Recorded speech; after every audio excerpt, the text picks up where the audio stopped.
നമസ്കാരം. ഇന്ന് ഞാൻ നിങ്ങളുമായി പങ്കുവെക്കുന്നത് ശ്രീമദ് ഭാഗവതത്തിലെ ഏറ്റവും ഭക്തിസാന്ദ്രമായ നമ്മുടെയൊക്കെ കണ്ണുകളെ ഈറനണിയിക്കുന്ന ഒരു കഥയാണ് ഗജേന്ദ്രമോക്ഷം. കേവലം ഒരു ആനയുടെയും മുതലയുടെയും കഥയല്ല ഇത്, മറിച്ച് മനുഷ്യന്റെ അഹങ്കാരത്തിന്റെയും ഈശ്വരനോടുള്ള സമ്പൂർണ്ണ കീഴടങ്ങലിന്റെയും വലിയൊരു പാഠം ഇതിൽ ഒളിഞ്ഞിരിപ്പുണ്ട്. ക്ഷീരസാഗരത്തിന് നടുവിലായി ത്രികൂടം എന്ന അതിമനോഹരമായ ഒരു പർവ്വതമുണ്ടായിരുന്നു. സ്വർണവും വെള്ളിയും ഇരുമ്പും കൊണ്ടുള്ള 3 കൊടുമുടികൾ ഉള്ളതുകൊണ്ടാണ് അതിന് ത്രികൂടം എന്ന് പേര് വന്നത്. അവിടെയാണ് ഗജേന്ദ്രൻ എന്ന കാട്ടാനകളുടെ രാജാവ് ജീവിച്ചിരുന്നത്. ആയിരക്കണക്കിന് ആനകളുടെ തലവൻ. അപാരമായ ശാരീരിക ബലവും തനിക്കെതിരെ നിൽക്കാൻ ഈ കാട്ടിൽ ആരുമില്ലെന്ന തികഞ്ഞ അഹങ്കാരവും ഗജേന്ദ്രനുണ്ടായിരുന്നു.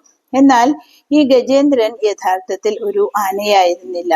പണ്ട് ദ്രാവിഡ ദേശത്ത് ഇന്ദ്രദുമ്നൻ എന്നൊരു രാജാവുണ്ടായിരുന്നു. വലിയ വിഷ്ണുഭക്തനായ അദ്ദേഹം രാജ്യം ഉപേക്ഷിച്ച് മലയപർവ്വതത്തിൽ കടുത്ത തപസ്സിലായിരുന്നു. ഒരിക്കൽ അഗസ്ത്യമുനി തന്റെ ശിഷ്യന്മാരോടൊപ്പം അവിടെ വരികയുണ്ടായി. എന്നാൽ ഈശ്വരധ്യാനത്തിൽ ലയിച്ചിരുന്ന രാജാവ് മുനിയെ കണ്ടില്ല. തന്നെ അപമാനിച്ചതായി കരുതിയ അഗസ്ത്യമുനി ശപിച്ചു. ഒരു മൃഗത്തെ പോലെ ചിന്തിക്കാൻ കഴിയാത്തവനായി നീ നിൽക്കുന്നതിനാൽ നിനക്ക് വിവേകം നഷ്ടപ്പെട്ടിരിക്കുന്നു. അതിനാൽ അടുത്ത ജന്മത്തിൽ നീ അഹങ്കാരിയായ ഒരു ആനയായി ജനിക്കട്ടെ. അങ്ങനെയാണ് ആ രാജാവ് ത്രികൂട പർവ്വതത്തിൽ ഗജേന്ദ്രനായി ജനിച്ചത്. ഇനി ഈ കഥയിലെ മുതലയോ? അതും വെറും ഒരു മുതലയായിരുന്നില്ല. ഹൂഹു എന്ന പേരുള്ള അതിസുന്ദരനായ ഒരു ഗന്ധർവനായിരുന്നു അവൻ. ഒരിക്കൽ അപ്സരസുകളോടൊപ്പം ഒരു കുളത്തിൽ നീന്തി തുടിക്കുമ്പോൾ അവിടെ ദേവലൻ എന്നൊരു മുനി കുളിക്കാനായി ഇറങ്ങി. കളിയാക്കാനായി ഗന്ധർവൻ വെള്ളത്തിനടിയിലൂടെ ചെന്ന് മുനിയുടെ കാലിൽ പിടിച്ചു വലിച്ചു. കോപിച്ച മുനി അവനെ ശപിച്ചു. കാലിൽ പിടിച്ചു വലിക്കുന്ന സ്വഭാവമുള്ള നീ ഒരു മുതലയായി മാറട്ടെ. കാലങ്ങൾ കടന്നുപോയി. ഒരു കടുത്ത വേനൽക്കാലം. ദാഹം തീർക്കാനായി ഗജേന്ദ്രൻ തന്റെ കൂട്ടത്തോടൊപ്പം ത്രികൂട പർവ്വതത്തിലെ വിശാലമായ ഒരു തടാകത്തിൽ ഇറങ്ങി. കൂടെ പിടിയാനകളും കുട്ടിയാനകളും ഉണ്ട്. കാട്ടിലെ രാജാവായ തനിക്ക് യാതൊരു ആപത്തും വരില്ലെന്ന അഹങ്കാരത്തോടെ ഗജേന്ദ്രൻ വെള്ളത്തിൽ കുളിച്ചുല്ലസിച്ചു. എന്നാൽ ആ തടാകത്തിന്റെ അടിത്തട്ടിൽ ആ പഴയ ഗന്ധർവനായ മുതല കാത്തുകിടപ്പുണ്ടായിരുന്നു. പെട്ടെന്ന് വെള്ളത്തിനടിയിലൂടെ വന്ന് മുതല ഗജേന്ദ്രന്റെ കാലിൽ അതിശക്തിയായി കടിച്ചു പിടിച്ചു. ഗജേന്ദ്രൻ ഞെട്ടിപ്പോയി. തന്റെ സർവശക്തിയും എടുത്ത് അവൻ കുതറി മാറാൻ ശ്രമിച്ചു. കരയിലുള്ള ആനകൾ വലിയ ശബ്ദത്തിൽ കരഞ്ഞു വിളിച്ചു നോക്കി. പലരും ഗജേന്ദ്രനെ തുമ്പിക്കൈ കൊണ്ട് വലിച്ചു കയറ്റാൻ നോക്കി. പക്ഷേ ആർക്കും അവനെ ആ മുതലയുടെ പിടിയിൽ നിന്ന് രക്ഷിക്കാൻ കഴിഞ്ഞില്ല.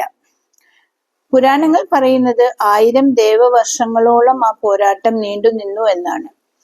നമ്മുടെ ഒരു കൊല്ലമാണ്, അതായത് 365-360 ദിവസമാണ് ദേവന്മാരുടെ ഒരു ദിവസം.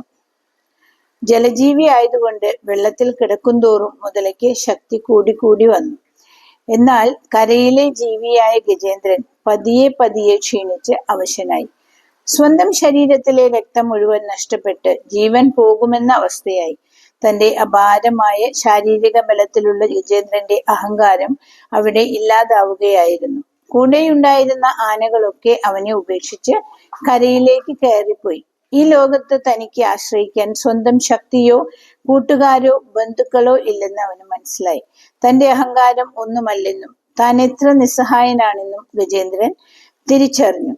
സകല പ്രതീക്ഷകളും നഷ്ടപ്പെട്ട ആ നിമിഷത്തിൽ ഗജേന്ദ്രന്റെ ഉള്ളിലെ ഞാൻ എന്ന അഹങ്കാരം പൂർണ്ണമായും നശിച്ചു.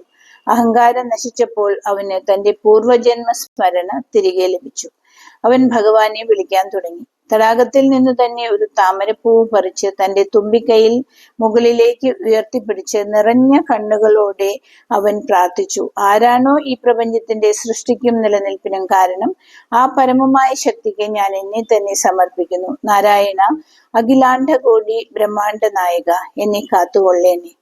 തന്റെ കഴിവുകളിലുള്ള വിശ്വാസം വിട്ട് ഈശ്വരനിൽ മാത്രം അഭയം പ്രാപിച്ച ആ നിമിഷമാണ് യഥാർത്ഥ ശരണാഗതി.